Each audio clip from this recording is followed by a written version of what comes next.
So today we're going to spend some extended time in 1 Samuel, learning about the prophet Samuel's mother, Hannah. Samuel was one of the most famous prophets in Israel. He led the tribes of Israel before there were kings, and he also anointed the first two kings of Israel. He was remarkable, but so was his mother. Today we're going to hear her story.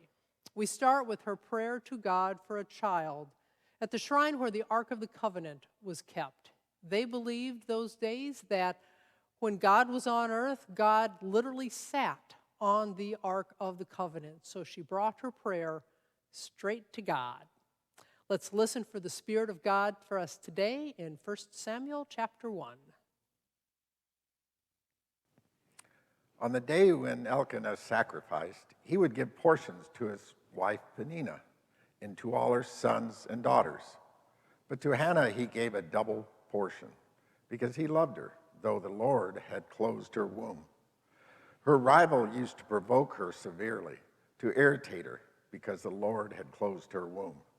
So it went on year after year. As often as she went up to the house of the Lord, she used to provoke her. Therefore Hannah wept and would not eat. Her husband Elkanah said to her, "Hannah, why do you weep? Why do you not eat? Why is your heart sad? Am I not more to you than 10 sons?" After they had eaten and drunk at Shiloh, Hannah rose and presented herself before the Lord. Now Eli, the priest, was sitting on the seat beside the doorpost of the temple of the Lord. She was deeply distressed and prayed to the Lord and wept bitterly. She made this vow, "O Lord of hosts, if only you will look on the misery of your servant and remember me and not forget your servant, but will give to your servant a male child, then I will set him before you as a Nazirite until the day of his death. He shall drink neither wine nor intoxicants, and no razor shall touch his head." As she continued praying before the Lord, Eli observed her mouth. Hannah was praying silently. Only her lips moved, but her voice was not heard. Therefore, Eli thought she was drunk. So Eli said to her, "How long will you make a drunken spectacle of yourself? Put away your wine." But Hannah answered, "No, my Lord, I am a woman deeply troubled. I have drunk neither wine nor strong drink, but I have been pouring out my soul before the Lord. Do not regard your servant as a worthless woman, for I have been speaking out of my great anxiety and vexation all this time." Then Eli answered, "Go in peace. The God of Israel grant the petition you have made to him." And she said, "Let your servant find favor in your sight." Then the woman went to her quarters, ate and drank with her husband, and her countenance was sad no longer. They rose early in the morning and worshiped before the Lord. Then they went back to their house at Ramah. Elkanah knew his wife Hannah, and the Lord remembered her. In due time, Hannah conceived and bore a son. She named him Samuel, for she said, "I have asked him of the Lord." So the story continues with Elkanah going year after year to present the sacrifices at the shrine.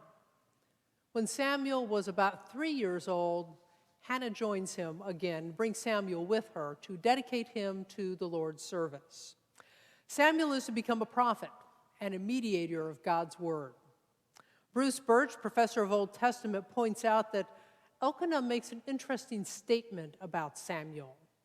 He says, "May God establish his word," making us aware that we are not just hearing the story of Samuel's beginnings, but the story of God working through Samuel in Israel. So when Hannah finally brings Samuel to Eli at the temple to fulfill her promise to dedicate him to the Lord, she sings a song reminiscent of Mary's song at Jesus' birth, celebrating the great reversal God has done for her and will do for the world. Let's listen to that song now. Hannah prayed and said, "My heart exults in the Lord. My strength is exalted in my God. My mouth derides my enemies because I rejoice in my victory. There is no holy one like the Lord, no one besides you. There is no rock like God. Talk no more so very proudly. Let not arrogance come from your mouth. For the Lord is a God of knowledge, and by him actions are weighed. The bows of the mighty are broken, but the feeble gird on strength. Those who were full have hired themselves out for bread, but those who were hungry are fat with spoil. The barren has borne 7, but she who has many children is forlorn. The Lord kills and brings to life. He brings down to Sheol and raises up. The Lord makes poor and makes rich. He brings low, he also exalts. He raises up the poor from the dust. He lifts the needy from the ash heap to make them sit with princes and inherit a seat of honor. For the pillars of the earth are the Lord's, and on them he has set the world. He will guard the feet of his faithful ones, but the wicked shall be cut off in darkness. For not by might does one prevail. The Lord, his adversaries, shall be shattered. The Most High will thunder in heaven. The Lord will judge the ends of the earth. He will give strength to his king and exalt the power of his anointed. It begins in silence, an anguished silence, as Hannah prays in desperation for a child. Her story is not unique. Countless stories are born in silence. I was 3 years at a church before I realized that the wife of one of the most prominent members of the church was being abused at home. She would show up at church with a smile, laughing. She told no one. Shame, embarrassment, fear, I'm not quite sure which pieces of those all came into play, but she lived her story in silence. A few days ago, we celebrated Veterans Day. And one of the major traumas soldiers endure is moral injury. It's having to do things or live with decisions that violate who they are at the core of their being. Many healthcare workers are discovering the depths of moral injury themselves as a result of COVID, having to tell a wife of 68 years that she can't hold her husband's hand as he takes his last breath. Or living with the fear that by allowing her to take her mask off and kiss him, that we may be signing her death warrant with that action. Many of our healthcare workers have no place to speak of that kind of injury, so they bury it. They don't want to burden their families with it, so they just keep their stories in silence. Then, of course, there are the silent stories in our own communities. We are long past the initial shock of COVID and the impact it's had on our businesses, so much so that we've forgotten those who've lost their businesses during the pandemic, those who've lost their jobs, even those who have lost loved ones. It's been a long time since the total death toll has been a regular feature on the nightly news. It's up to 758,000 deaths, in case you were wondering. That's 758,000 stories of love and loss and dreams that will never be realized. When Hannah shows up at the shrine, she was distressed. She pleaded for a son. She lived in a society where wives were valued when they had children, and she had none. Her barrenness was a mark of shame. A son was a sign of hope, a promise of the future. Other than her husband, the only one she could tell her story to and the only one she could pour her heart out to was God, and hope God would hear, and hope God would answer. It was a silent plea that she made year after year after year. But while her plea may have been silent, her anguish was devastatingly visible, so much so that Eli the priest would see her there praying and think she was drunk because her mouth was moving but nothing was coming out. But she was praying, and her prayer was simple: remember me.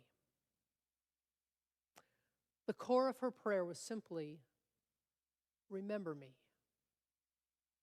Hear me in my silence. See me in my despair. Don't abandon me. Remember me.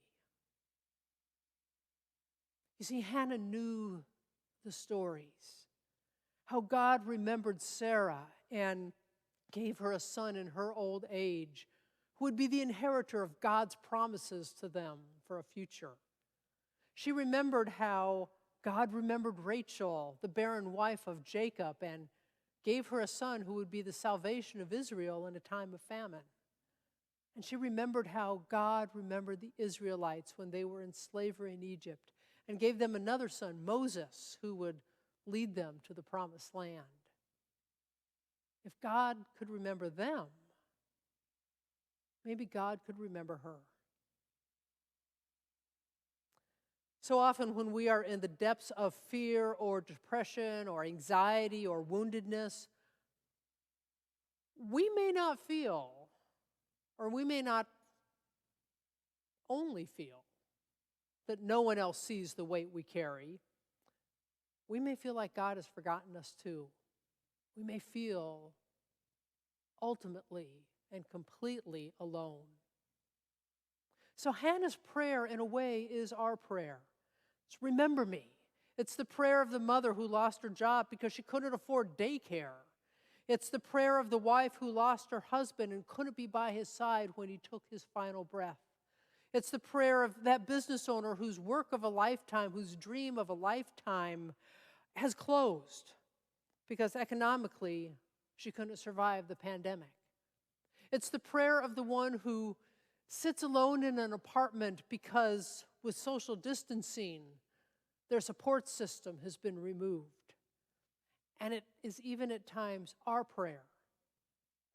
For who among us doesn't carry a weight no one else sees, a shame no one else knows, or a loss no one else feels? Year after year, Hannah goes to the shrine and prays. Even though year after year she's not gotten the answer she wanted, a son, she still goes and prays because she remembers. Years ago, I heard someone say, prayer doesn't change God, it changes us. You know, sometimes I think we say that because it makes us feel better when we don't get the answer we want for our prayers. But I think there's a truth in that. I know when I seriously pray for reconciliation with a person, I have no clue what it does to that other person, but I know what it does to me, and it's a good thing. It changes my heart. In that same spirit, I say, prayer doesn't remind God, prayer reminds us, especially when God seems silent. Prayer and telling those stories in prayer remind us that even when God seems silent, God hears, God sees, and God will answer, even if not on our own timetable. It's especially when we draw on those ancient prayers of our faith. You know, reciting those stories of our faith, they remind us that no matter how far away God feels from us, God is nearer than our imaginations. Listen to Psalm 30. This is someone who knew what it was to feel abandoned, someone who truly was alone, who truly was oppressed by his enemies. He knew what it was to feel abandoned, and he speaks of the darkness he endured. God did not protect him from suffering, but God did hear and answer. I will extol you, O God, for you have drawn me up and did not let my foes rejoice over me. Yahweh, my God, I cried to you for help, and you have healed me. You brought up my soul from Sheol. You restored me to life among those who have gone down to the pit. Sing praises to God, O you faithful ones, and give thanks to God's holy name. Weeping may linger for the night, but joy comes in the morning. Even when we feel forgotten by God, God remembers. Sarah prayed, and long past possibility, God gave her a son. Hagar cried out in the wilderness, and when she was on the edge of death, God gave her water. Elijah prayed in a state of utter exhaustion, and God led him to a stream and provided birds to bring food to him. By reciting those stories and promises of God, we remind ourselves that even when things seem darkest, actually not even just when they seem darkest, but when they are dark, even when God seems most absent, God hears, God sees, and God answers. Remember me, Hannah prayed. Remember the God who hears and sees and answers. And God did answer. God gave her her heart's desire. God gave her the son she'd been wanting, a son who would grow up to be a prophet, who would lead God's people, and who would anoint kings. It's tempting to say that when Samuel was born, Hannah had no clue whatsoever who her son would grow up to be. And honestly, I think she probably did have no clue whatsoever, but nonetheless, I think she knew something. Look at the song she sang. Like Mary sang when she was pregnant with Jesus, Hannah sings of the vision of the kingdom of God. She's finally gotten her heart's desire. She's gotten the son who takes away her shame. And she sings about a world where all those who suffer and are powerless, all those who hunger and are broken, are healed and lifted up to places of honor. She sings of the world her son will hold kings accountable to. Her son was more than an answer to her prayer. He was actually an answer to the nation's prayer. You see, Hannah wasn't the only one who was praying for God to remember them. She wasn't the only one who was feeling forgotten by God. She wasn't the only one who was feeling helpless. At this time, the Philistine Empire was expanding into Israelite territory. Israel at that time was just a loose confederation of tribes that pretty much they looked after themselves unless some crisis required a few of them to kind of band together to defeat a threat. There was no centralized government coordinating defense of Israel from its neighbors. Even its religious occultic centers were pretty corrupt. And so even they were not able to draw the tribes together. The book of Judges, which historically precedes this book of Samuel, ends with, in those days, there was no king in Israel, and all the people did what was right in their own eyes. Hannah lived in a time of chaos and danger, and the very future of God's people was at jeopardy. So Hannah was not a singular voice crying out in the darkness. She embodied the prayers of all the people, praying for hope and praying for a future. And God heard, and God answered. And as so often was the case, God's answer was a child who would lead them. Our pleas and our requests may be singular. They may be about the things that are deep in our own hearts, our own pains and our own wounds. But God's answer to those prayers is expansive. God's answer is hope beyond our wildest imagination. Hannah just wanted a son, and God gave her and her people a future. Now, she didn't get to experience it. Even today, we still long for that day when, as the prophet Amos says, justice shall roll down like waters and righteousness like an ever-flowing stream. But she was given a vision of where God was leading them. And her son Samuel would be God's agent in his time, guiding them and challenging them and cajoling them towards a vision of peace and justice and wholeness. Be careful what you ask for. God may give you a whole lot more than what you expect.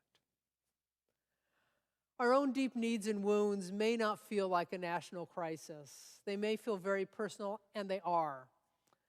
But they're also universal. We all long for that day when wounds are healed and relationships are restored. That day when justice isn't just a word that we are fighting for, but a way of life. and righteousness, that quality of being our true selves in God's grace. That's just how everybody is. We long for a world at peace where no one need be afraid and where everyone is valued for who they are and given places of honor at the table. We long for a future with hope. And just as God's answer to Hannah was a child who didn't just take away her shame, but who would unite a people and anoint kings, God's answer to us is also a child who is born into the midst of the messiness of life, who walks with us into the pit and into the emergency rooms and into the war zones and into the brokenness in our families and into the shame that we carry, and isn't afraid of it and doesn't abandon us. A child who is a light in the darkness and who gives us a vision and a taste of the future we hope for, where our wounds will be healed and our weights are taken away and joy abounds. May we remember and tell the stories of our faith, for while weeping may linger in the night, joy comes in the morning.